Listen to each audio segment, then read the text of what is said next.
we're tightening up their formation, accelerating. Now they're above 10,000 feet. You can accelerate above 250, 300 knots. Mm-hmm. And so they're accelerating probably 350, closing in the formation. And then the lead just sees something go right by his aircraft. And what he described was a dark gray or black cube instead of a clear sphere. At this point, we've been seeing and talking about them enough where he's just like, I was hit by those effing thing. We all knew what he was talking about. There is no real mechanism to report this, both from a military perspective as well as a commercial perspective. And it happened multiple times, right? There were multiple sightings of the similar type of variety from different pilots? Yep. Okay. Today, we'll be talking about the most advanced STEM subjects imaginable, from fighter jet technology to planetary orbits to the theory of relativity. The best way to learn about these fascinating subjects doesn't cost thousands of dollars or take years and years of schooling. It's actually free and easy. Brilliant is a great way to learn the fundamentals of engineering, data science, analysis, probability and statistics, and everyday technology. Plus, you can even take an in-depth course about quantum mechanics from our good friend Sabina Hassenfelder. It's a fresh and new perspective on learning advanced topics. Take a quick quiz when you first sign in and you'll be matched with content that fits your skill level and interests. Whether you're a complete noob or you're ready to write programs for a quantum computer, Brilliant's guided lessons let you explore concepts at your own pace. If you get stuck, there are helpful hints and step-by-step solutions to get you back on track. Science and analysis skills are only getting more in demand, which is why I love their new Data Analysis Fundamentals course. It gives you a step-by-step approach to learning everything you need to know to get started in this exciting field. Within a few quick lessons, you'll get to analyze real data and draw conclusions from it. The kind of analysis that forms the backbone for a lot of my research and even my content. To try everything Brilliant has to offer for free for a full 30 days, visit brilliant.org/Dr. Brian Keating. That's brilliant.org/DrBrianKeating. Or just click on the link in the description. The first 200 of you will get 20% off of Brilliant's annual premium subscription. Any sufficiently advanced technology is indistinguishable from magic. It's yours truly, Dr. Brian Keating, alive on YouTube at least, with my new friend Ryan Graves, Lieutenant Ryan Graves, former lieutenant. You're no longer serving in the active duty. You're here in San Diego, and I wanted to let you introduce yourself to the Into the Impossible family. You're a fan favorite. We wanted to have you on for a long time, and thanks to my buddy Ariel, we were able to get you. So welcome. Thanks for having me here. By way of quick introduction, my name is Ryan Graves. I joined the Navy out of college. I went to school in Central Massachusetts. Joined the Navy. While I was in training, I actually met Ari here. We can talk more about that in a little bit. I believe you invited me on here today because I've become somewhat of a public spokesperson on the issue of UAP now, because we were seeing these objects flying around. And so yeah, that's a start. I've engaged this topic with a few organizations. We can talk about that a bit later. So I'm still engaged in the topic. Yeah, happy to be here and try to answer any questions I can. Yeah, and just to recapitulate, my friend Ariel, can you give your background and your second appearance on the Into the Impossible podcast after meeting with Hazard Lee for his book, The Art of Clear Thinking, a fan favorite?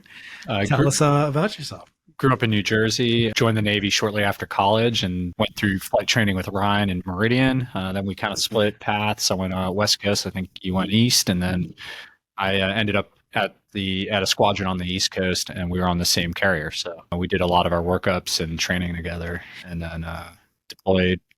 Both of us made about half the deployment, and then we rotated out. So.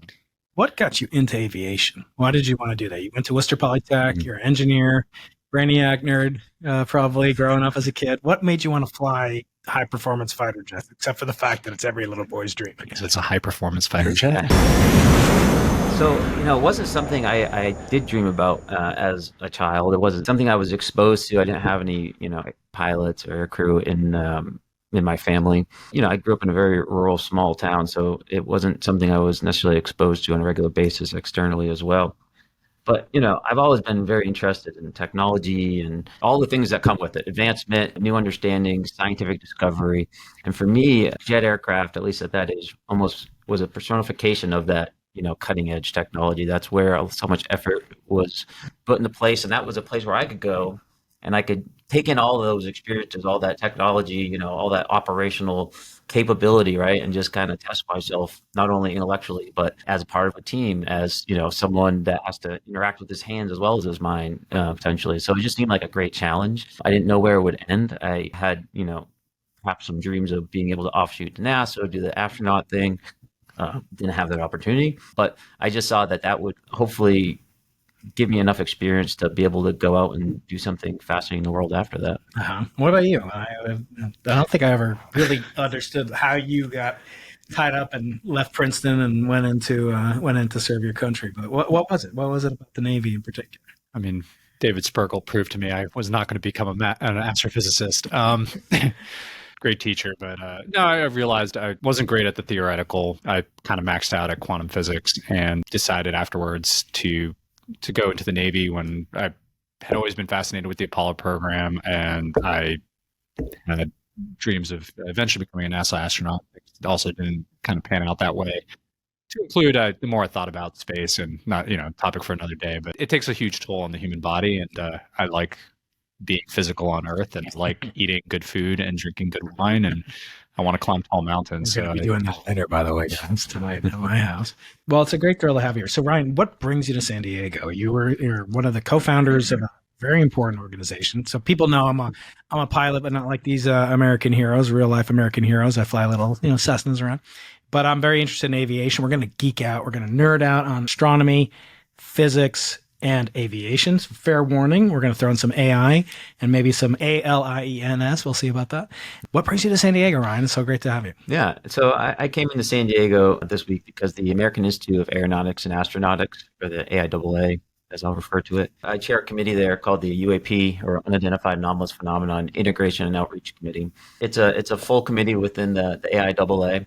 We were voted to that status within the Institute.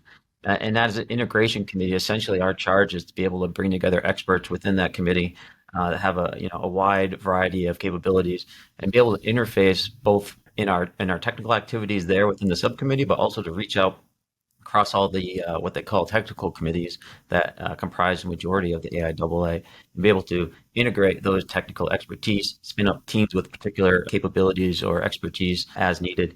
And so that organization is having their Aviation 2023 conference, which is the largest professional conference for everything in the air for space. And these are engineers from NASA, from the startup community, from your large defense corporations, and there's a bunch of papers that are presented there. And as a committee, we participate in that. We had 8 papers presented on the UAP topic during this conference. 4 of them were in person. I presented one of those papers. It was on potential reporting mechanisms for UAP within existing aviation safety frameworks. And then we had 4 more in the virtual session as well. So that's what brought me. And we just finished that up here. Today's Friday. So I'm really happy I could finish it up with you. And I should also mention you're host of the Merged podcast, which I very much enjoy. It's got much higher production values than we're sporting down here at the, or we're just a public university. We're not like you private citizens out there. So I think one of the things that's most interesting to me is, as an aviation geek, as an aviation nerd, is if you were to say to an average individual, or maybe a commercial pilot, a lot of commercial pilots listen to this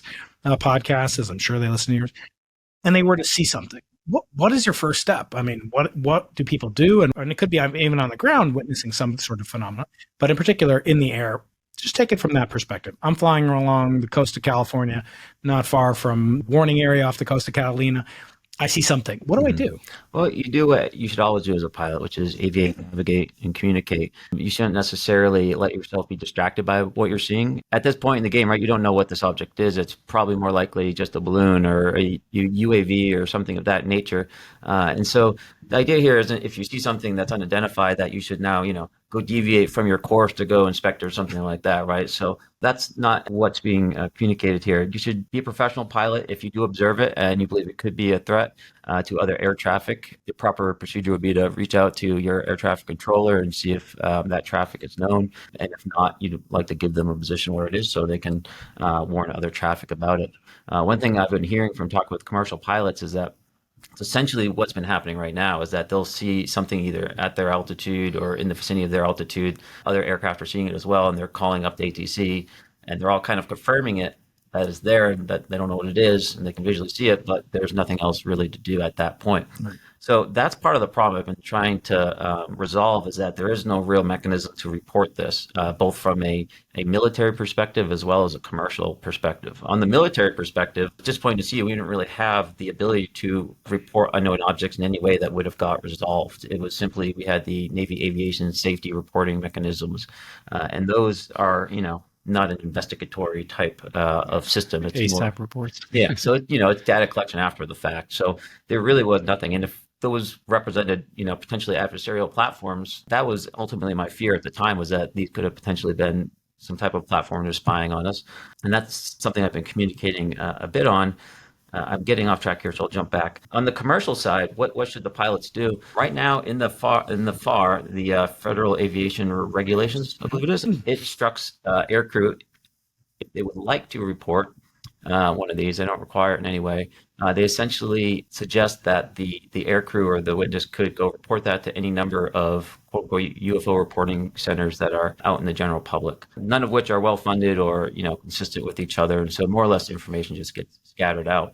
And so that's one of the issues that I'm working to resolve from a procedural point with the AIAA, to be able to make those recommendations, but also with the other organization I started, Americans for Safe Aerospace, where we can provide general education and education on Capitol Hill to be able to push for those procedures, be able to push for that, potentially mandatory reporting, so that pilots don't feel like they can't bring that information forward to ATC. And also, is it? I mean, there's a stigma in aviation. You do something. There's a pilot deviation. The air traffic controllers. Here's a phone number to call. Which you're supposed to write down right after you had some incident. Is there a sense that like pilots are not reporting because they're going to get on some list with Will Smith's going to come up and do some clicking to them, or that the FAA is going to pull their ticket, they can't fly anymore on the commercial side? Is there concerns about that? I don't think it's anything Men in Black nefarious, but guys just generally don't want to be associated with it. They don't want to answer for it. They'd rather keep their head down. And, I say that from the context of the people that have been calling me for the past, 8 months or more. Yeah. That's what they're reporting. And when they first reached out to me, some of the stories where guys didn't even want to call it out to ATC because they didn't want their call sign associated with that report, essentially. So that's where the state of affairs was. Of course, it's not evenly spread, but I hear that's better now. People are calling it out more. But it was disappointing to see that during the NASA independent study team public meeting, that the FAA representative communicated they wasn't even aware of any procedures for pilots to report on this. That's like one of the worst things, right? Yeah, they seem to be good at, kind of punishing pilots. And if the FAA is out there, please do not, pull my ticket. Ariel, we talked over lunch not too long ago about, events, things you saw when you were in combat or in training. You're flying a Super Hornet also. Were you both single seat pilots? Was it both single seat aircraft, or do you guys double? I was single seat. Ryan flew 2-seaters. You told me once, and maybe you could tell the story, but your encounter with a UAP at the time. Can you actually? No. I, in both cases, it was observable for me, so I didn't have anything too crazy. One time in the Whiskey areas off the coast of Virginia, we did pick up a lot of little like scatter, and one I was able to lock onto this, and it ended up I did a right to right with a balloon. There was another time in the Persian Gulf, and this was more worrisome because I'm coming off the carrier. I pick up a contact going real slow, not getting called out from air traffic at the boat. Lock him up. I have a 9X missile, which has another sensor on it, and that actually gets tone, which tells me there's something there. End up doing a right to right with a Iranian drone. Yeah, right to right means you're squaring off. Sort of. Basically, we just kind of flew right by. Yeah, so it was an Iranian drone that was orbiting near the carrier. Dangerous from a standpoint of one, we should be aware that it's there, which the boat may have been. It was just more warning the pilots, hey, And I remember reading in Donald Rumsfeld's biography, of all places, that he said once that if President Bush wanted to kill somebody, it took about 17 different phone calls and telegrams and encrypted data sources before that person would meet his untimely his or her. We should be inclusive. a lot of worrisome women out there, right? What about that? If you saw this, you identify it as some threat from a hostile nation. Do you have authorization? You have tone? You said that means, by the way, we should, although you and I are aviation nerds and Ryan is as well, what is lock on? What kind of sensor technology are we talking about? These are radar sensors or FLIR? What are they exactly? The radar usually is the first sensor you're going to use. That's kind of your broadest. That's going to pick up the most. Everything else starts to zero in. So in that case, I was coming off the boat, and we have to do checks on our systems. So that's why I use the 9X. And that's a Sidewinder. That's a Sidewinder missile. It's a heat. It looks for heat sources. You know, even at that point, my aircraft's safe. There's no way for me to shoot this missile. Like, man, I have no intention to do that. To broader on your question, we would have to have, I mean, there are rules of engagement that are very clear that dictate how you can employ your weapon systems. And with it being a peacetime scenario, unless that drone fired upon me or was looking to be a threat to U.S. forces, there's nothing I would really legally be able to do. And then we're hamstrung pretty tightly with the ROE, but it also allows you to keep yourself safe. But, you know, unfortunately, we're not in hostilities at that, or fortunately, we're not in hostilities. So right. Well, yeah. No, on the Eastern Seaboard, it's a little different. People don't quite understand, but we're not really in an operational mode when we're operating with training. So we never almost carry live ordnance out there. Yeah. That would be a big exception. So that would take, like you said, probably 17 phone calls at least to make that happen. That became an issue, actually. 9/11 was when they were looking to go get the other airplanes. We had a lot of fighter jets on the East Coast, but we never even thought to have them weaponized and armed. So, you had fighter pilots that were told that they might have to go after aircraft, and they're trying to think through how they're going to potentially take out a threat aircraft without any weapon systems on board. So there's people asking in the audience. By the way, you can ask questions in the live chat down below or on Twitter. How many people are on there? Currently 186 on YouTube, and a lot more kind of tuning in through Twitter, I believe. So you mentioned this whiskey area. What is that? What is a whiskey area? Is that like where we're going to drink some of this Glenlivet that I got special made? What is a whiskey area? What does that mean, Ryan? What would take it? Sure. We call it whiskey on a map. You just see it as W. W stands for warning area. So warning area 72. I'm sure there's a 73 and a 71 somewhere, but so that's generally north to south. But generally the airspace is divvied up in the blocks, and their warning areas essentially, and I could be slightly wrong here, so correct me if I'm wrong, but they're essentially warning inbound international traffic is what that's for. So as military operators, we're out there playing because it's unused airspace. It's not unique to us. Other people can theoretically transit it, although they would get called out. Yeah, that's essentially just where we train. Yeah.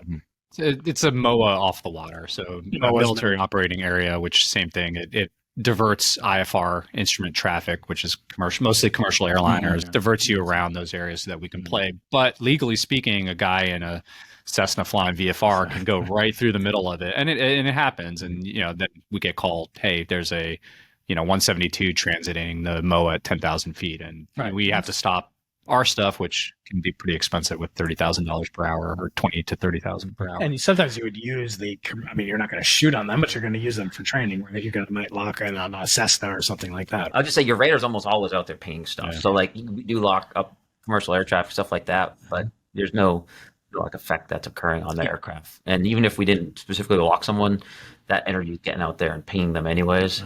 And so these are microwaves, centimeter wavelength radars, and then you've got FLIR and so forth. Do the missiles themselves have an optical sensor? Are they pure heat seeking? Are they pure infrared? Or can you see the missile eye in any way in the cockpit display, either heads up or a regular display? You can physically look out and see the sensor. But can you see from its perspective? Do you see like an infrared image? No. Your cockpit? Okay. But you can see where the sensor is looking. So information will be on like my visor or wherever. So show essentially where it's looking. There's a mode where I could basically lock that to my cursor, if you will, so that I can, select stuff. You can see how far away it is. And okay.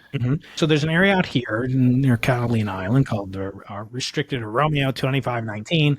And it was a site of the so-called Tic Tac encounter. We don't have Commander Fravor on. I'd love to meet him someday and talk to him someday. But that also occurred in a restricted area, or a military, which is not necessarily purely military the way a warning area might be, but it is used for purposes, for training purposes. Obviously, they had a carrier or something out there, right? I would suggest it. I think it is actually just a warning area, right? It's not a restricted space. Is it? Okay. That term means something very specific. Maybe restricted usually means you're operating some sort of like weapons test is generally, or it's a highly sensitive area. So off the coast, there could be restricted if there's naval gunfire or something, but other than that, I guess the point I'm trying to make is, this was another area that it's a special use airspace. Yeah. So, I was talking recently with a colleague, I won't mention who he is, but he was in the military intelligence field. And he was talking about, the preponderance of events of anomalies that seem to occur near military Area 51 is a huge, Groom Lake, Edwards Air Force Base, these two areas you guys are talking about or we're talking about. Is there anything, to be said about that? Like from the perspective of aviation safety, at least, like just avoid those areas? Or could it be, as some suggest, people are either there's technology from an adversary would like to go to those areas too and get a sneak peek at an F-18, right? Or an F-35.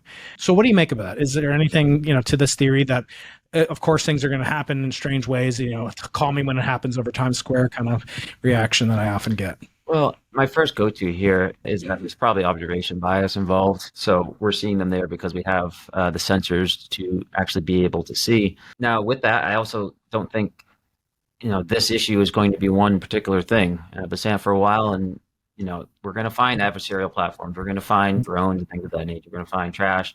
That's great, and that's helpful to our national security. And we have systems in place to mitigate that. But there's a category that we're ignoring essentially at that data set, and that's what I find we need to work down. So I think we're going to have adversarial platforms around those bases. So there's going to probably be uptick in unexplained or unidentified objects around those bases, maybe just because they're adversarial platforms. But I think there's an observation bias as well. And to your point earlier, you're talking about kind of the Bayesian probability of a commercial pilot versus military pilot seeing these and what that can affect. It's such a small bubble that a commercial pilot can see. So, when you're talking about sightings from fighter jets, you have the potential to get highly correlated data across multiple sensors, different types, as well as, different geographical locations of the data reception, if you will, or the sourcing. Ground-based sensors or eyewitness statements, things of that nature, you don't have that luxury necessarily. And so we would expect to have much better data around those systems. And then on the commercial side, there, the visibility range where you could see a 1 to 4 meter object is pretty small depending on the conditions. It's certainly within 10 nautical miles. We'll just use that number. And if you think about, the volume inside that 10 mile bubble compared to, what you get with an AESA radar, it's pretty easy to see why we get more sightings than that. There's more overlay, there's more data, right? Yeah. And our radars are way better than what is in the Cessna citation or a 747. Yeah. Right. Well, for different purposes, right? They're eliminating other aerial threats potentially. So we were talking earlier as well before we started the podcast about, this kind of notion that a lot of times we'll engage with people in the military or people that have claimed to be eyewitnesses. People talk about like, oh, the data belongs to us. I've had on Avi Loeb, who's coming back to talk about this book, which is excellent book, sure to be a bestseller. And Avi sends his best, I'm sure, from the Fiji Islands, where he's apparently found some anomalous wires. He's found some manganese. Someone in the live chat correct me that he found something today. It was announced on his Medium page, which I get. He found some strange metallic composition, and we're going to nerd out about like potentialities of what could be found. So first of all, you've had some contact with Avi, both students on your podcast and him as well. Where does this kind of interest take you beyond the very, very important and critical, deadly serious, literally, implications of just anything in the airspace that's not monitored, not tracked, where there might be discouragement to reporting or visceral reactions to reporting, bias and so forth. But where else do your interests lie with regards to these phenomena? Do you ever entertain the fact that they could be not of this earth, or is that interesting, but it's not like necessarily what drives your involvement in it? I'll ask both of you that question. Sure. So, for me personally, I think, I would be lying. I think most people would be lying to say like that. Obviously that possibility is extremely, tantalizing, right? Yeah. That's just human nature, I think. And, like we were talking about earlier, that's something I've actively tried to fight against, to just be as objective and data focused as I can, so that there's no bias that I'm pushing subconsciously, although of course we all are, but I'm doing my best. So I try to draw a firm line in my mind of what I have, firsthand experience or data, right? And, of course, secondhand data from learning and things of that nature. And I like to, step past that line and kind of explore where those extrapolations go a bit. I think it's fun to do, but I don't let that affect, things on the other side of that line, the things that I know, because that's, extrapolation is fun. So I like it. It's fun stuff. I'm a sci-fi fan, so all this is very interesting to me. I'm interested in cutting edge technology and where we can, do that. I want to be able to support that type of stuff. That's all very interesting to me. But I leave that on the other side of the line so that we can focus on what's pragmatic, which is data and being able to just bring it in and talk about it without stigma, because that's where we're at. It's very basic still, sadly. What about you, Ariel? What's your interest in this beyond, say, the very critical life-saving potentiality? And I should say you're involved with aviation and space to this day as well. So where do your interests take you in this domain? Still flying, so clearly, anything that's in the air is of interest and a potential threat, right? Want to keep me and my passengers as safe as possible, but no, I think there's the good science means looking into anything, people in the 1950s and 60s were seeing lightning strikes that go up into towards outer space. And, I'm not very smart on the physics of these, but so, I'm sure I'm going to say something wrong here, but for a while, the scientific community, the community at large kind of played that off. And in the end, that is a real phenomenon. And eventually, I think it was in the 80s, I think the space shuttle astronauts could actually confirm that this was happening. And then you start looking, and now we're, that's an aspect of our world and our system that we don't understand and didn't know about really till people started observing and starting to look into it. So, just pushing the scientific envelope requires curiosity about anything that you don't know or don't understand. Yeah, I mean, I always say, there's no one more than a physicist or an astronomer who would like to make contact with something beyond this realm, because I think it would shortcut. First of all, guarantee employment, full employment for astrophysicists forever, right? If we ramped up our budget when there was just the Soviet Union, 10% of the area of the landmass of Earth, that, quintupled our budget for years to come, how much more so would it be for discovering alien technology? But that's a risk we have to guard against, because I think there's a lot of propensity to want to believe stuff. And there's even the memes about, I want to believe.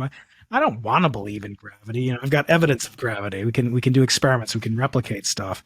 And I think, sometimes we do have to guard upon it. And I think there might be a little bit of a stigma, Ryan, that you could speak to, that, when people, let's say you report something, there's almost a supposition on the part of the person who's hearing that report that, oh, well, he wants to believe that. Does that enter into it, where there is this confirmation bias, or is it like, hell no, I was like, this could blow up my plane, or this could be an enemy of the United States, and I'm a patriot, and I signed up to defend my country?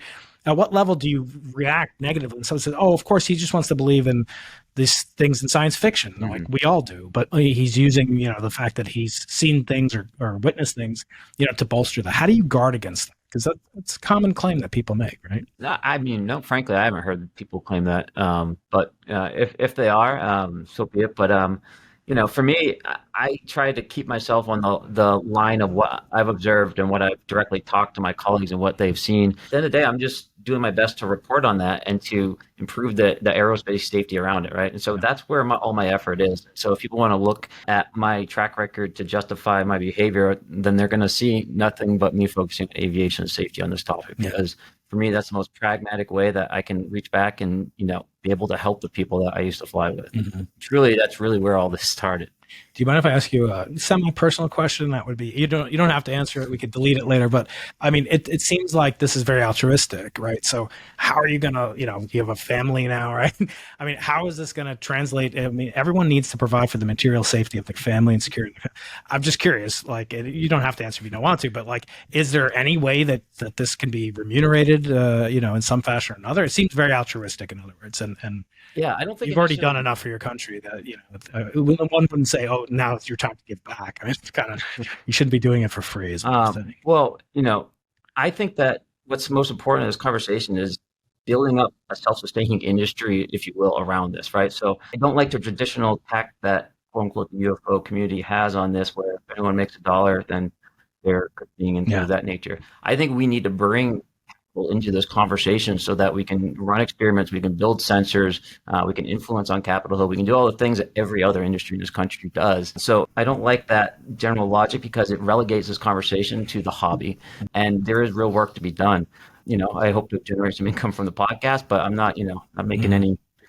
What about in terms of like, go ahead. Do you want to speak about other efforts that you're undergoing on that front? We could talk about a little bit more about that in the future, a little bit later on. So let's just do it now, I suppose. So there's a number of things I'm doing. There's Americans for Safe Aerospace. That's a nonprofit, and ideally that would generate a small amount of income for me. But primarily, all the money there is for user polling and research and things of that nature. For the AIAA, that's a complete volunteer organization. So nothing there. And I think you understand the podcast game and how lucrative that can be. Oh yeah, that's paid for this aluminum foil replica of the James Webb Space Telescope. But what I would like to do with Merge, with the podcast, is take that conversation and develop it with the help of the listeners. Be able to take the ideas we're getting, take the expertise that we've brought to the table, and raise money around that and say, hey, here are some ideas, we've identified them, and can we now support that ecosystem either by providing potentially grants for experiments or money to fund new sensor technology, things of that nature. So I want to be able to grow and expand this ecosystem. I think that's really the way to do it. Yeah, that was excellent. And it's kind of the model Avi Loeb has used. I mean, with more kind of contacts by use of he employs the H bomb, drops Harvard on people, and all of a sudden billionaires show up at his doorstep, as he's told me on his. So he's right now on a cruise in the South Seas near Fiji, excavating where the first interstellar meteorite, the first one that they have documented. There's been probably millions of them over in cosmic history. So this leader of the spectrometer company, Bruckner Spectrometer, dropped a couple mil and said, let's go out there. So, but the citizen science model, you actually have way more people that are interested in aviation and fly and so forth. Everyone who's on a commercial plane can be a witness, right? So is that kind of the effort as well? Citizen science or citizen, I don't know what you'd call it, but yeah, is there a way to incorporate the general public? I mean, you can speak to the audience, but what can they do to assist in this mission or participate in it as general public members? Yeah, so there's two ways. First way, whenever I engage in this topic, I do so two ways. One, I try to engage with stakeholders within government, within DoD, be able to provide answers to the most pressing questions they have, right? Because again, I'm trying to support national security here and aviation safety, and that's the best way to do it, by directly interfacing and solving the problems that they have. But we're also engaging in the conversation on the civil side as well. One of the activities that we're planning at the AIAA is actually a small sensor package that can be distributed to schools and the general public. And we're looking to tie that in with a data provider, service provider, that would look to donate that compute time to be able to run algorithms that we're generating at the AIAA to provide that wider plethora of data. It's about trying to find patterns in that data. So the more that we have, the more we can kind of suss out some of those details. And that's a similar, I think, process that can be done with eyewitness reports and non-sensor reports. I think the bar is higher. We need more data so that we could pull out those trends. But I think there is valid information to be pulled out of there en masse, right, on average, as we look at the data in whole. How did you react this week and the last week? There's been reports from this Air Force, I guess, commander, captain, colonel, lieutenant colonel, maybe. I forget. But anyway, Grush is his name. That there's kind of expose that there have been, claims of not only alien craft, but even alien bodies and so forth. I personally find it hard to accept, and I don't want you to comment on him directly, but this notion that not only do we have to accept that there are these phenomena, but these phenomena are actually aliens, and these are actually from distant technology, et cetera. It seems like an insurmountable barrier to get over, right? Although in the past few years, thanks in some small part to past guest on the podcast, Tom DeLonge, and others who have made this, front page news in the New York Times, it seems like there's an arms race between people that want to believe and people that want to disbelieve.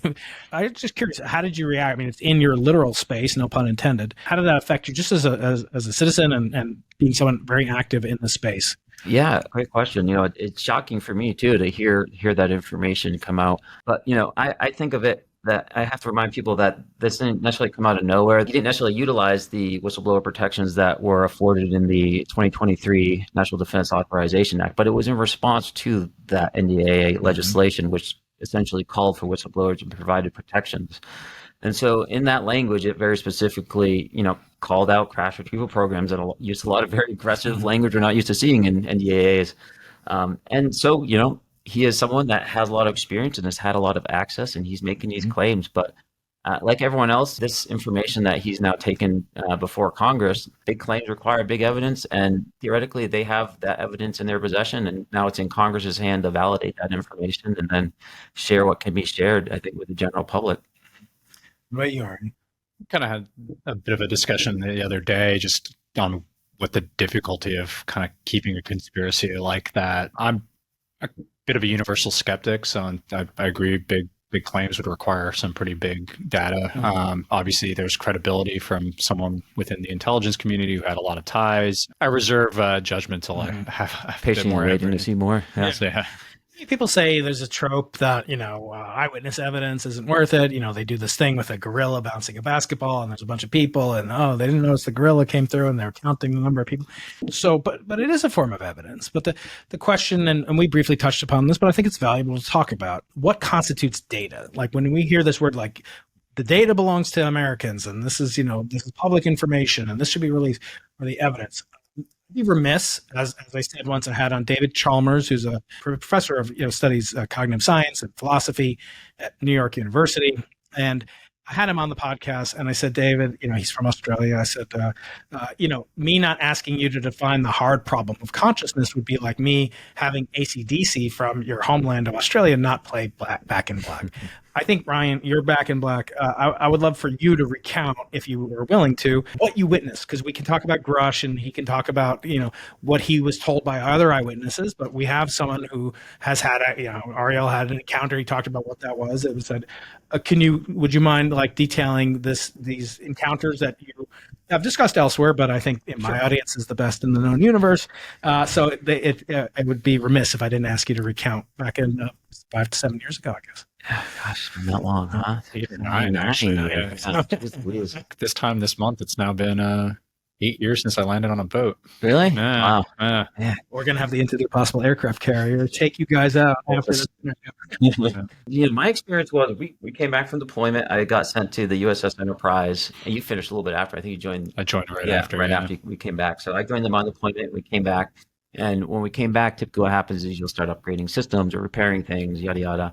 We were upgrading. We were a rare lot number, I think it's called, where essentially we were engineered or manufactured so that we could be upgraded later. It was a small amount of aircraft that were upgradable, essentially. These are Super Hornets. Super Hornet, yeah. And so we started upgrading our radars when we got back, which was awesome because my level 3 check rides going to be so much easier with this radar than with the older ones. But be able to land more precisely. Precisely, I don't have to do as much finger work, and things of that nature. It helps automation and cockpit resource management. The other one is a mechanically scanned. It literally, the radar is moving, and you have to, if you don't have everything set properly, you can actually completely.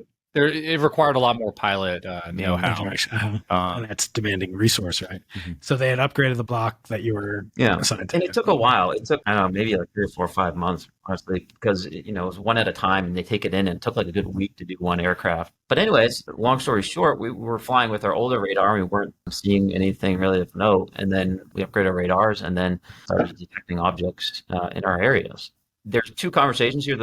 And that's the first conversation I'm having is what my real-time experience was. There's some things I've learned since then, and I'm going to hold those. But so just to be clear that I'm just kind of talking about my interactions as a first-person observer. Mm-hmm. And what that was, we other folks in the squadron were seeing stuff, and we weren't talking about that much unless it was an incident. We had to move areas or if we went to look for them. So it was just kind of chatter in the ready room. Eventually, we started correlating that. We're essentially seeing it on other sensors. So okay, we were thinking these were radar errors, because you get false track hits on our older radars. That at least was my assumption that this was probably a false track of some type until we started getting returns, at least on our camera or our FLIR system, AT FLIR. At least for me at the time, it was like, okay, well, if we're seeing these on the FLIR now being correlated, we have to assume these are physical objects that we have to. Were there any people seeing? Sorry to interrupt. Were there any people seeing it on radar as kind of like an experimental control? Was it only on the new radar sets? It's a pretty big upgrade from 73 to 79. So resolution, power. What exactly was the nature of the upgrade to the radar? I mean, you can be as geeky as you want. Geeky as you care. One is mechanically scanned. The other is an electronically scanned array. Power is probably higher. I mean, just generally everything. Yeah. But the same size ditches or panels, or roughly the same resolution, or would you get you could see now the tail number? There's probably not- some limitations to how much we talk about. Yeah, we can't. Sorry out there. You also Lloyd Austin. We didn't. This conversation never. in air to air, which you probably can't. Like air to air, you're just scanning, and it just shows you tracks. It's not you're not developing a picture off of the radar. But you said you did see it on FLIR, so now you've got two different wavelengths that are separated by 10 to the 7th order of magnitude, roughly in wavelengths. So yeah, so go ahead. Anecdotally, after the fact, and this is like later knowledge, I had spoke with other pilots, interviewed one of my podcasts, and I talked with others who got vectored into traffic that was interesting, particularly stationary objects, and that's the majority of what we were seeing. But he had Stationary with respect to ground track, or Correct. Okay. Ground track, yep. And he was asked to go check out the object. Essentially, this was over by the Dare, the range Maybe down there. Yeah. So he went off and intercepted. He had an APG-73 radar. He essentially had to quote unquote kind of zoom it in, zoom in the radar, put more energy onto a smaller piece of the sky in order to break it out. But he did break it out. And as he approached pretty close, apparently it just darted off, and that was that. So I thought that was interesting because it kind of showed that there was a connection perhaps between kind of the more resolution or the more radar energy, I'll say, just on that spot with, being able to see it better. What was interesting too, when we talked about that, was there's this thing called the target aspect indicator, which is like the tail that comes off of it. One thing I've said is that I was identifying these objects by how it was inconsistent, the target aspect indicator, when it detected these. He said the same thing, except instead of having it move inconsistently, it didn't move at all. So when the object went away from him, it actually went away backwards. That's what So on the you radar. use this Webb telescope to kind of target aspects. So what would that indicate if you're tracking This? the Webb telescope? Yeah, there's the Webb telescope. So if we assume this is the front of it, right? You can And point it towards the camera. little airplane here, flying along. Yeah. I would expect to see on my radar, if we were kind of looking down, circle. Oh yeah, there we go. So yeah, if the aircraft's going like this and it's flying this direction, then the target aspect indicator is basically pointing in the direction the vehicle is going, right? And so when the target aspect didn't move and it darted away, this was the aircraft that had it. It essentially was a stationary object, and then it just started flying backwards and flew away that way. So not to say it actually flew backwards, but the target aspect indicator never changed direction. It was as if it was kind of walking backwards out the bumper steps. Yeah, more or less. Yeah. Okay, So I so would expect that's due to limitations of the radar. It doesn't represent the kinematics of the vehicle. you saw it on the. There's a sensor on the missile or whatever, or this is on FLIR on the jet itself. Yeah. Okay, so the jet has a missile, and then the missiles would have it. But you said you weren't necessarily armed at that time, or were you?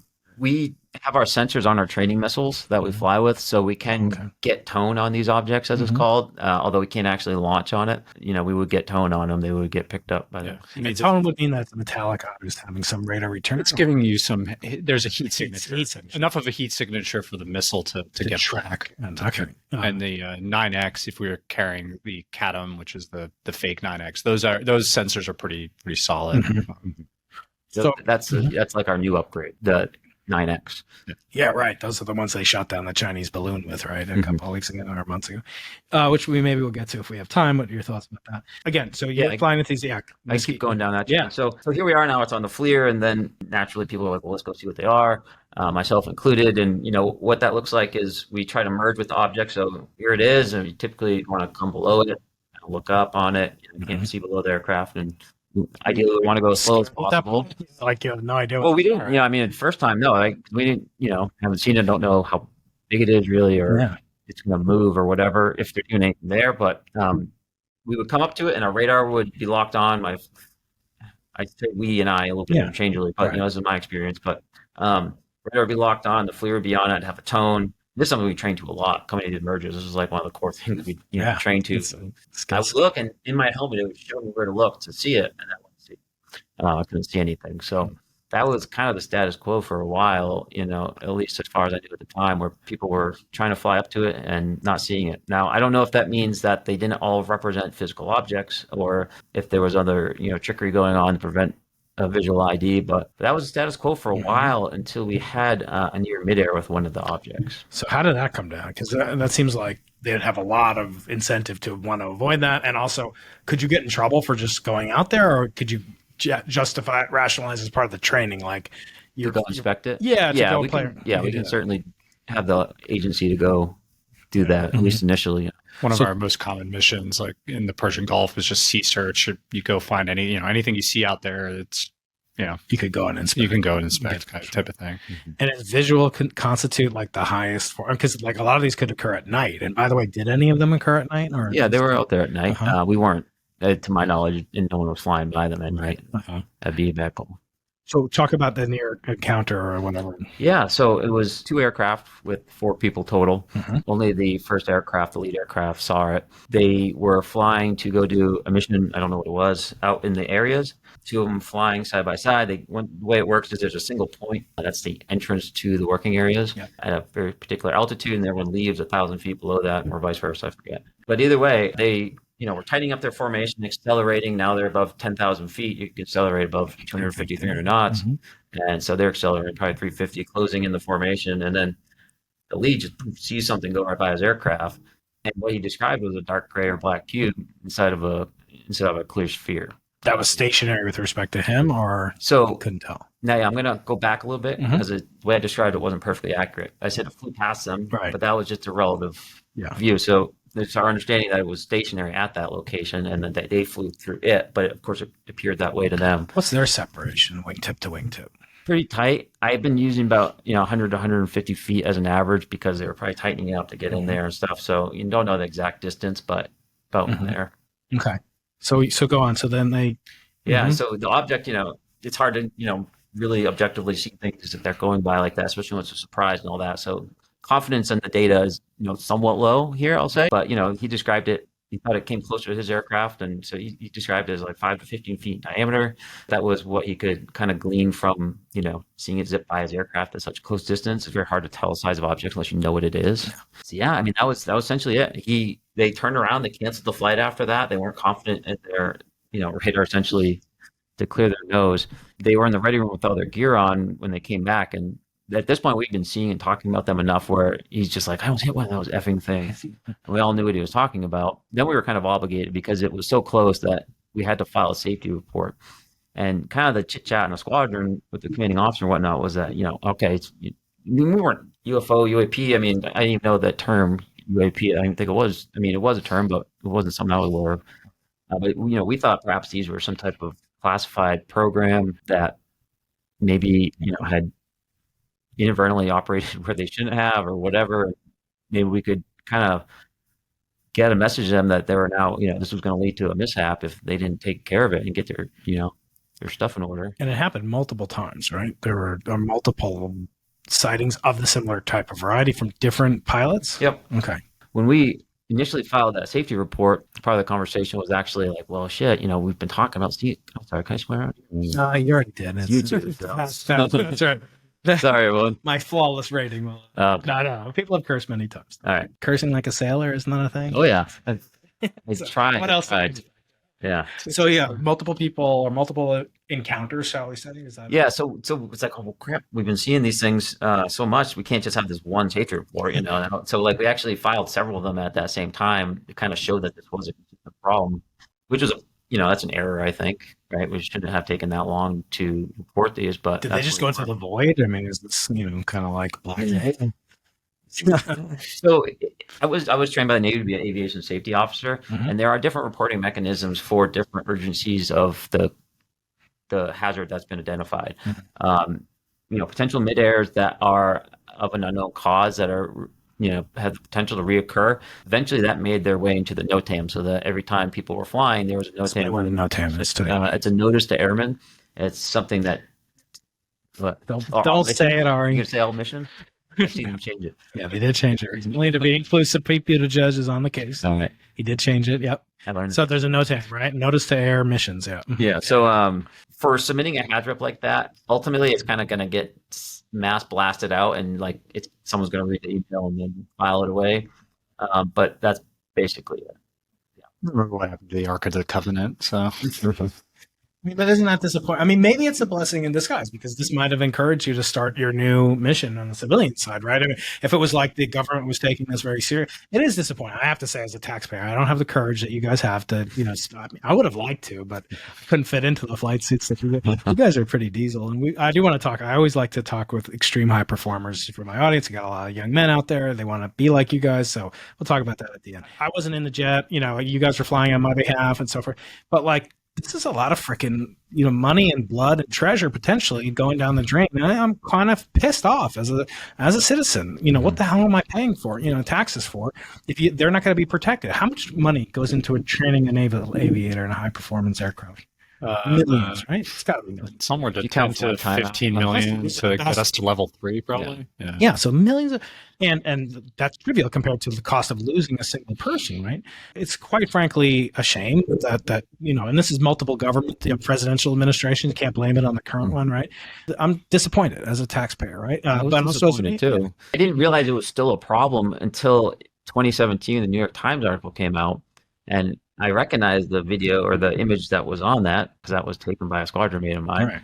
And I was like, that's the so-called gimbal. Yeah. And I was like, holy smokes, this is not being resolved whatsoever. There's still an issue. And so I reached back to somebody and just asked, what was going on, and it was still an issue. And that was my decision. At this point, I hadn't even really thought of it. Frankly, I hadn't thought of it after I left until I saw that, and then I was like, holy smokes, this is not going to get resolved within the normal systems. And that's kind of what led me down the path I'm on today.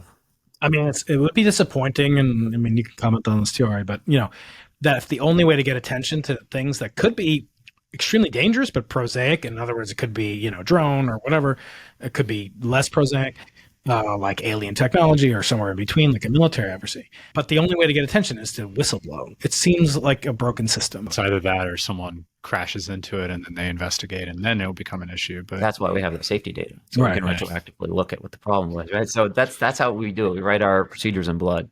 You still think that they're out there now, or whatever these objects were, or they're still being claimed to be sighted? Mm-hmm. And what about the commercial traffic? Okay, so warning area, so it's not like likely the Southwest is going to be operating in that necessarily. But it could. I mean, the warning areas can be inactive, and then IFR traffic can get routed through it. So we have questions from the audience, and please leave a couple of questions. We're going to go for a little bit longer, then we're going to go have a nice Shabbat. We're going to introduce Ryan to Shabbat if he hasn't had it already. Did you told him about the bris milah, the circumstance? No, you didn't tell him. No. We'll tell him about that later. Okay. Don't worry about that. Can Ryan go into Malik's gimbal analysis? I don't know who Malik is, but talk about the gimbal if you're comfortable with it, and what is a gimbal? What does it have to do with this event, and what are some explanations both on both kind of sides of the fence? So the term gimbal was given to a video that was released by the Navy.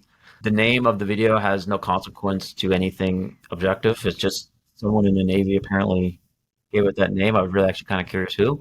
Probably a good question. So let's not over-index on that particular name. But a gimbal is an object typically spins and itself, self-corrects and stabilizes itself based off of the centrifugal or. I know there's one that's always the wrong one, right? That's right. Yeah. Richard Feynman said, "If you know the difference, you're a high school physics teacher." I'm not, so I want to try. That's right. Only high school physics teachers. So it's a platform that's gyro-stabilized, gyroscopically stabilized for pointing platforms.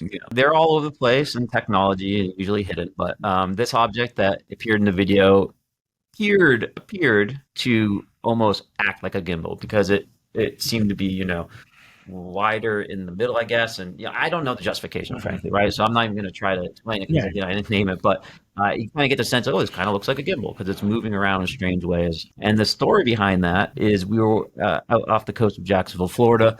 We were doing our, I believe it was TISTA workup event, which is geez Louise. It's the hard questions on the intent. You go through 2 workups before getting deployed, certified to go deploy. The first is TISTA, so that's just you as an air wing operating with the carrier. Then you go through COM2X, which is you as a battle group operating together. So it's just we're a COM2X actually. Okay. Yeah. Okay. So that's a little more tactical. So great question. I cannot remember what the acronym stands for. I never knew. All right. So anyways, we were out there and that's what we do. We're operating off the aircraft carrier. We're doing training. And honestly, it's more dangerous and more intense than our combat operations, at least our modern operations. So it's pretty intense. They do push us and stretch our capabilities and it's graded as well. But anyways, one day we were going to do an air-to-air flight. We'd go out together, do the mission, and then as you come back one by one, as you run out of fuel, you don't just go back to the boat and land. You slow down to a non-tactical airspeed, a max endurance airspeed, and you basically get out of the way and just go hang out. And you just, we call it hanging out in the blades, waiting for the landing to open up at the boat. But we don't have enough fuel to just bring it up and go fly tactical. So we have no choice but to just hang out and wait. And you're loitering for your landing spot, right? Like at a gate, give the gate to open up for a civilian at the Southwest. Mm-hmm. So it was during this time that this aircraft came back. They detected a number of objects on their radar, or noticed it on their situational awareness page. They noticed it to the east of the carrier. Initially, they thought that it was perhaps some type of penetration test, because during this, they actually send out red aircraft or simulated fighters from the shore to test a carrier's reaction, essentially. And so if we're doing some mission, you might be tasked with knocking it off, even to go a training mission, knock it off to go see these guys, essentially, go try to intercept them. So that's essentially what they did. They saw these objects. They thought perhaps that's what it was. It was strange because they were the east of the boat. We're already a few hundred miles out coast. So, these Kafirs and whatnot that fly, it's, I don't know how they would have got out there without us seeing them. So that's the red squad, or red, what'd you call it? Red air. Red air, yeah. There's adversaries that are paid commercial or, civilian aircraft even sometimes, right? Yeah.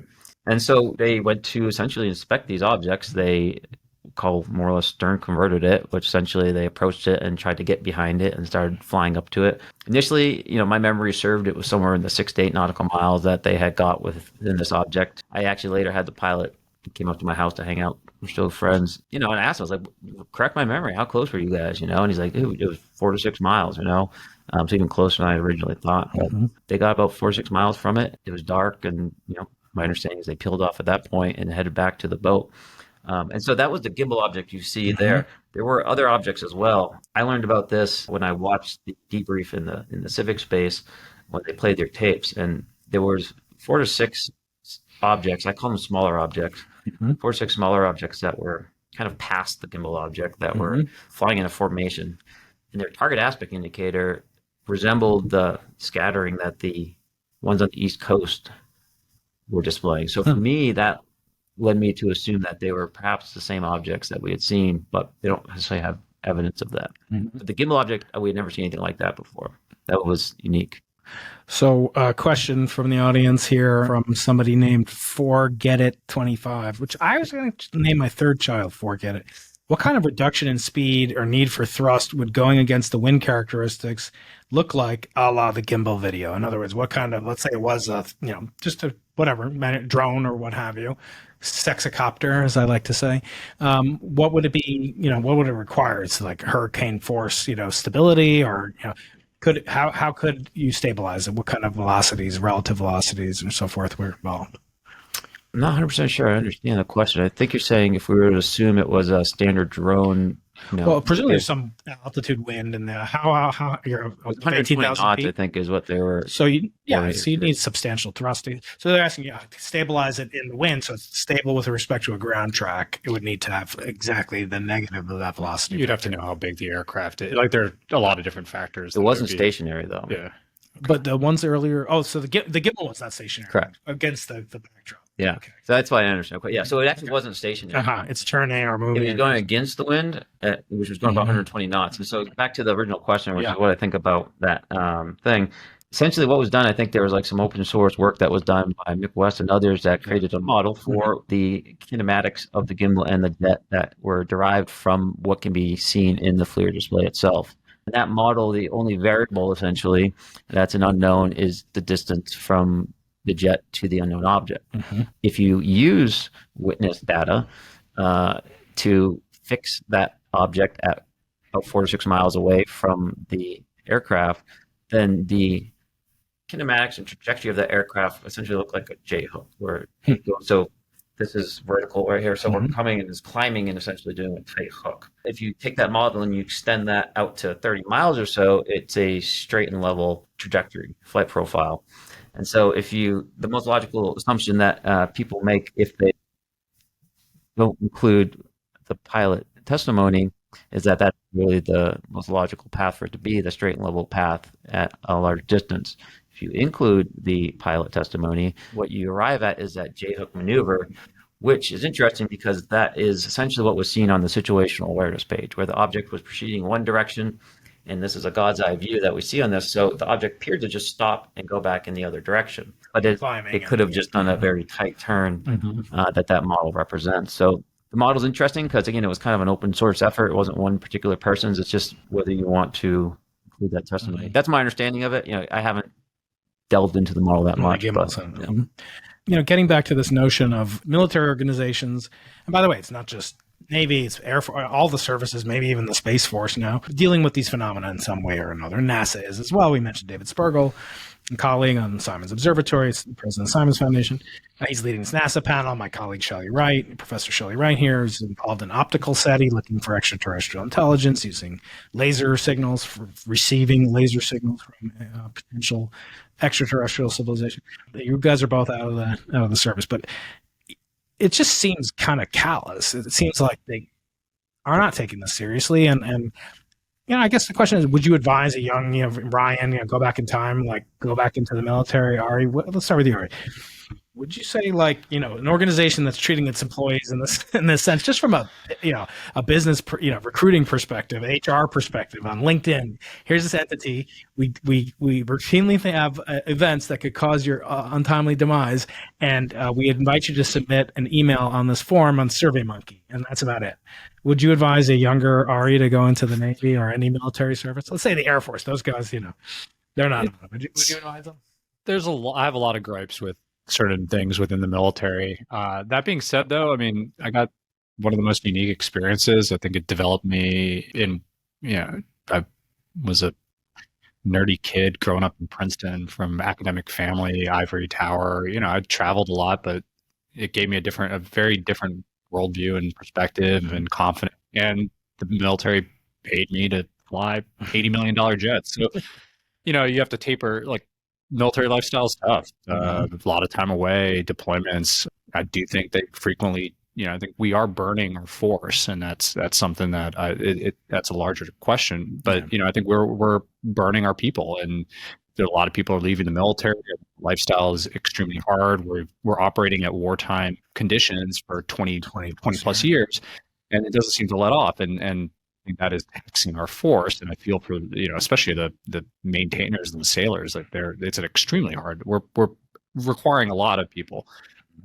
Conversely, it is an extremely unique and amazing experience. Though patriotic women. So I would caution. I'd tell anyone, if my son wanted to become a fighter pilot, I'd tell him, hey, are you willing to do X, Y, Z? Are you willing to get have to deal with these things?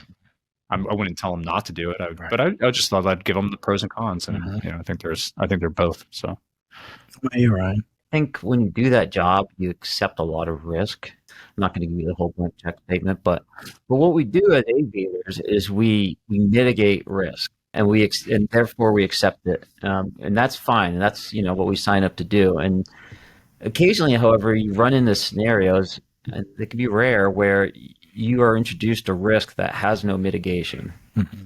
And that, I think, is a disservice. And that's what we started with in this conversation. I've seen it other times in the military, and it hasn't ended well. But we have to be able to mitigate those risks appropriately. And I think we're starting to do that with the reporting processes that are going in place. So to the wider question, I would, again, probably communicate with my child very clearly on the risk that they would be accepting by doing that. And I just hope to God they make a good decision, right? Because I don't want to tell them what to do, but I want to, do my best to give them a wide view of all the options. Okay, Chris French 83 on Twitter is asking a question for Ryan. Please, Ryan, so far, do you have any pilots who reported to you seeing the same metallic spheres in the skies around the world? Commercial pilots, military, etc. Is it the uniquely American phenomena? Or yeah, I'll answer this differently, which is, I'm not saying this, but Dr. Sean Kirkpatrick, even in the last NASA Independent Study Team public meeting, stated that these were being seen in all operational areas around the world.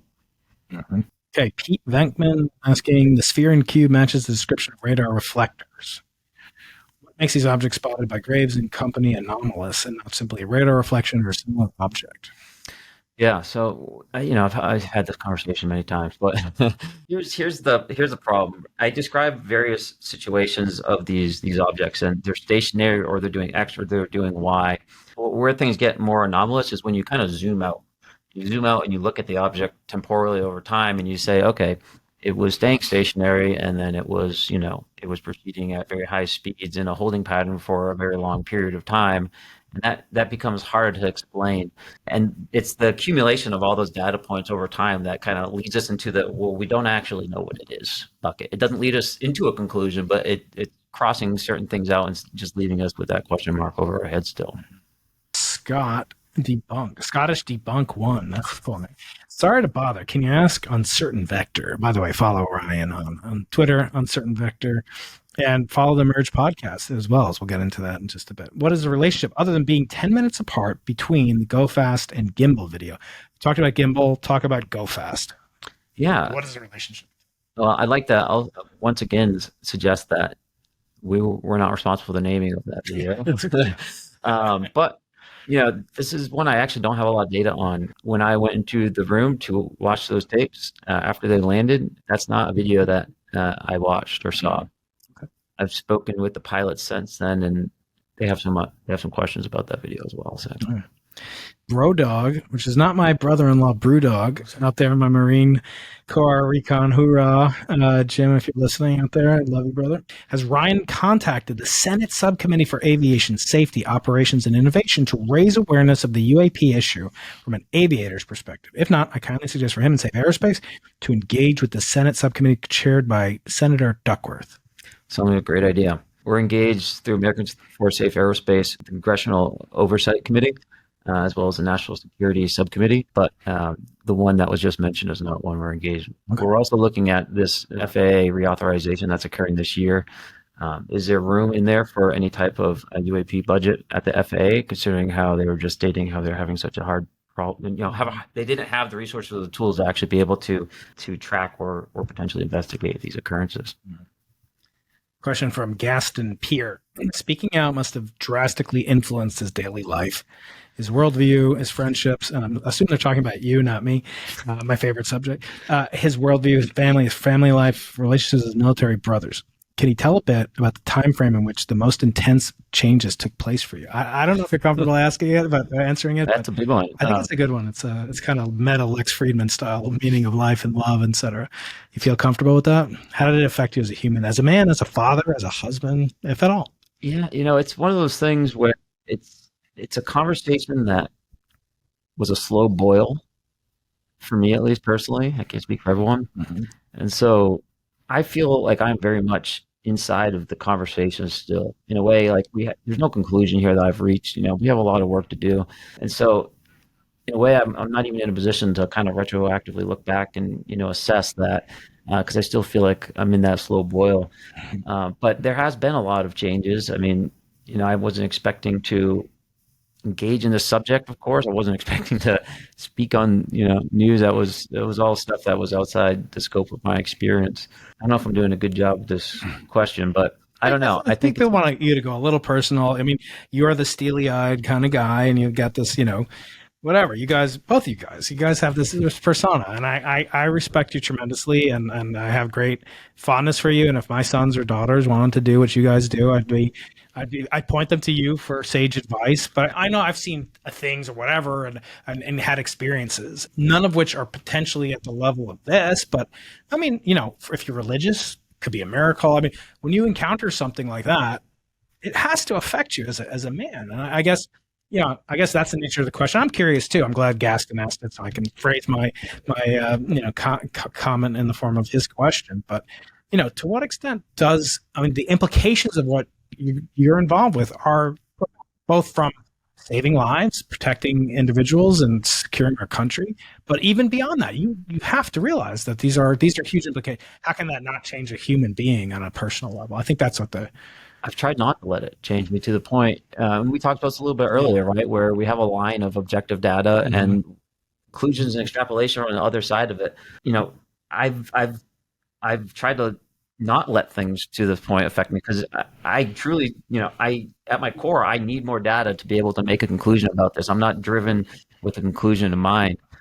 So for me personally, I've tried not to let it change. I'm sure absolutely it has, right? I'm not trying to be facetious here, but You should ask your wife. it's not like I had. Yeah, exactly. Yeah, we get her on the podcast. But I never feel like I had this big come to Jesus moment where my worldview changed. I feel like I'm hesitant to engage in that type of self reflection because there's just so much other work to do before we can get there. Mhm. Not the answer I know people want to hear, but I know. Okay. that's how I've tried to, There are a lot of, as a fighter, you have a lot of instances in your career that are going to change you too. So from scaring yourself to death multiple different times throughout your course, where you were a second away from going into the ground, or landing on a pitching deck at night and having to go around 4 times because the conditions are terrible. And there are a lot of things that shape you. So. Next comment comes from a listener whose name I'll tell you in a second. He's asking, why am I so hot? It's very strange. Generic gay guy is the name. Ryan, why are you so hot? And what made you shave your head? The way my mama made me, I guess. Good. I assume they're asking about Ari's pretty. Oh yeah, he is available. He is available, ladies out there. Just submit. I'm his agent. I want to address the shaving head question first before we move on. Yeah, I shave my head probably every few years for a while. I used to do it in the Navy a little bit, but the difference I think this time is that I'm continuing to shave it. So I'll let that speak for itself. One of my friends, past guest, Brett Weinstein, and others have said you should assume it's a psyop. Let's dig into that just for fun speculation. What is the purpose of a psyop? We hear that all the time. Psyop. What does it mean? First of all, I think it means, and you guys correct me if I'm wrong, that it's something done by some force to undermine and separate and atomize the coherence, integrity, and so forth of another entity, of an adversary. And I like to think, there's almost no better way you could engineer the atomization, the polarization of an already fragmented country, and start introducing things that just completely bizarre. We can't explain them. We don't understand them. They could be military. They could be adversaries. To what level, do you agree with the statement made by Brett? Assume it's a psyop unless proven otherwise. And what scenarios could you envision a psyop playing out? Like, what would be the motivation? Who would be behind it? Let me start with you on that, and then as a psyop itself. People have been experiencing phenomenon in aviation. I haven't, but even you hear about early astronauts seeing things in outer space that they couldn't. So the fact that there are things that need to be looking into, I don't think would be that aspect. I know the psyop. I've heard a little bit. I think I read some articles a couple of years ago. That I think goes more onto them trying to create a external threat that would impose a one world government. Is sort of generally the situation that I've heard that as SAP could also be something within, say, the Navy, right? It could be, we want to test the loyalty of Ryan, or this whistleblower. Someone in the Air Force is concerned. I'm just making this up, by the way, if questions out there. But, they want to test. They have some suspicions. Maybe these leaked information about whatever. Again, preface it, I'm not accusing him, but I'm just saying it could be within, it doesn't have to be China, right? It could be something they're trying to smoke out something, suss out something. That could be a motivation that's not even a foreign entity, or it could be stress testing. We do these SWOT analyses on telescopes, and how resilient are we to a virus that takes down, our supply chains to Chile? Why not a psyop? So I think the first thing to be said is the fact that it would be entirely legal for that to happen. For us to target psyops on U.S. citizens would be highly, highly illegal, and I think would likely irreparably damage the trust between the federal government and its citizens, as it should, frankly, if that was the case. So, it sounds like perhaps this question is more directed towards the recent statements made by Grush and his activities. So, to the point, sure, assume it's a psyop. And even if he's not involved, right? He could be receiving data from 10 people, and all 10 of those people are, part of the psyop and are providing him with bad information. And so, to that point, let's wait and see what type of evidence is presented to Congress, and allow them to vet that information, because ultimately that's the only thing that's going to sway anyone's mind. So we're just going to continue the process, right? Because the process has been established. So I think there is a way to do this now. So whether you think it's a psyop or not, let's just let this play out. Now you're the Secretary of Defense. I just promoted you. I'll ask you the same. I assume that means you're the president. That's right, President Keating coming up. So yes, now you have all these resources at your disposal. You could commission astronomers around the world to all train their telescopes. All do what's on your dream list to increase the data content, quantity, quality, precision, calibration? What sorts of things could my colleagues in astronomy do? I criticize Avi when he came on the podcast. Just that, like, he has a vested interest in some of the stuff he's doing, but it is true there were no civilian efforts to look at the sky. But now let's take it. Let's just say by fiat, you are Lloyd Austin or whatever. What would you do? What kind of supplementary information, data, et cetera, quality, quantity, calibration would be most beneficial to you and your mission? So I'm not going to answer it the way you want, but we can go into some of that more stuff after. But to start, I would say, sadly, it's not a technological problem; it's a stigma problem. And so, if I was, in that position, I would be pushing in the middle management ranks in order to standardize reporting on this across all the services. I think there's buy-in at the top, there's buy-in from operators, but there's, essentially middle rank officers that are, at that operational level that either going to make or break that system. And if they don't have buy-in on it, there's also ways that you can implement that into training, into the actual aviation training pipeline, things of that nature. So stigma reduction of that will increase pilot reporting to enable new data that will allow this conversation to be a normal scientific endeavor. In our capitalistic market, we can have an industry around this. We can advance sensors. We can potentially get government funding for these different companies to be able to expand and provide solutions to the government. So reducing stigma, I think, just allows this whole conversation to open up.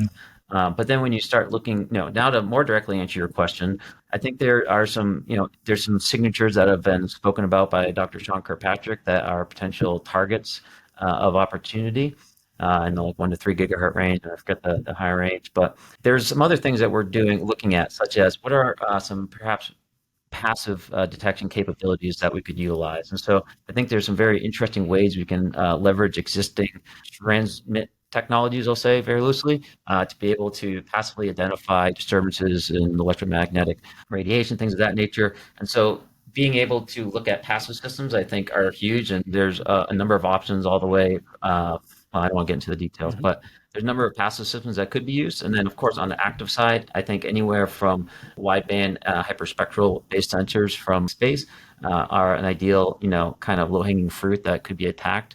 And then, more fun conversation is what are the coolest things you could potentially do with gravity detection, things of that nature. Are we able to specifically adjust our radar systems so that we can more predictably see these things? Can we then take that data and combine it all and apply machine learning to it so we can perhaps get proactive detection of these objects to be able to cue our sensors? One of the main problems, I believe, is going to be latency due to the relative high velocities that we're seeing in the low amount of time that these occurrences happen over, that if we do want to have follow-up investigation, we're going to have probably some predictive analysis or predictive capability in order to cue our sensors. And so advanced algorithms, more data, anything that's going to be able to increase the amount of data through sensors is going to ultimately add to the conversation. So we're down to the benefit and safety of aviation and space in America and beyond. And we can get data from that too. If we're able to proactively interrogate and skew and that, right, then we can start being more intelligent. We can start being more defined with what we're actually looking for instead of being reactionary and predict rather than just it's like I always call it the ring doorbell fallacy. You buy these ring doorbell monitors, they allow you to see who stole your package, and what time exactly stand to the mic or say, all right, what about you as we wrap up today's conversation? What kind of, if you were God, more of a god, a handsome fighter pilot god. He outranks you. Okay. I don't want to play the rank card. So what would you do? I mean, as a scientist, as a trained physicist, strong astrophysicist, what would you want to do to increase, not all, Ryan covered the benefits to aviation safety and so on. What would you do just as a speculative, maybe wild speculation? What would you most want to do? Figure out how to get myself a ride into space. No, I think, just funneling money to people like Ryan and others, and haven't given it much thought, so can't go too far into that.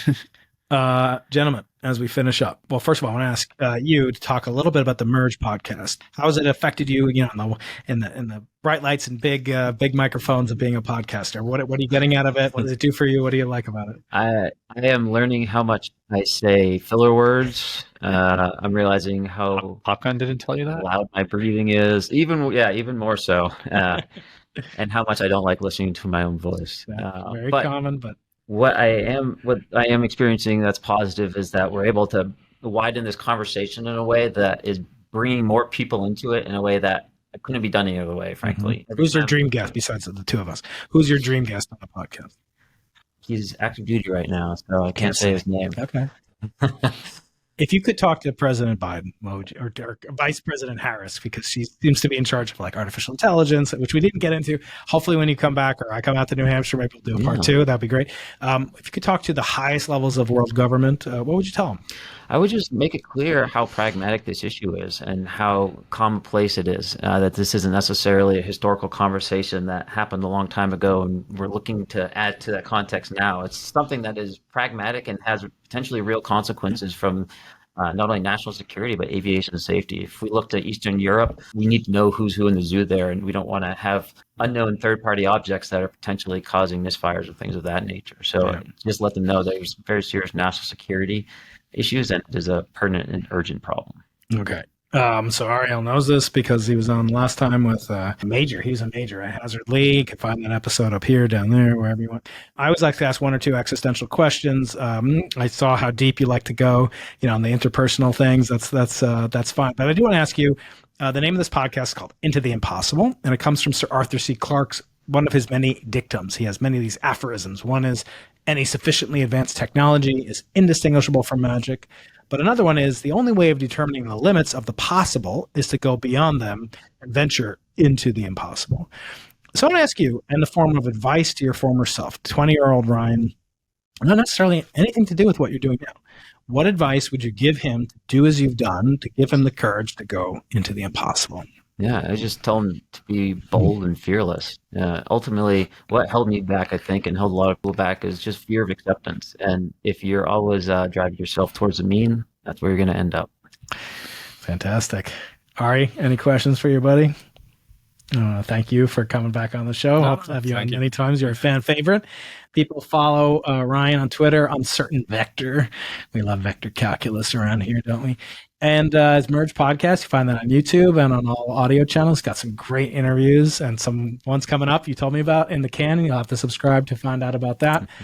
And I really want to thank you, and I want to thank both of you guys. You guys are heroes of mine. You're the best of what America has to offer, and I really do salute your courage and learn everything. You and I get together a lot, and that's great. And I learned a lot from you today, and I hope we'll be able to do a part two sometime. So for now, we're going to go out and have some sweet kosher wine.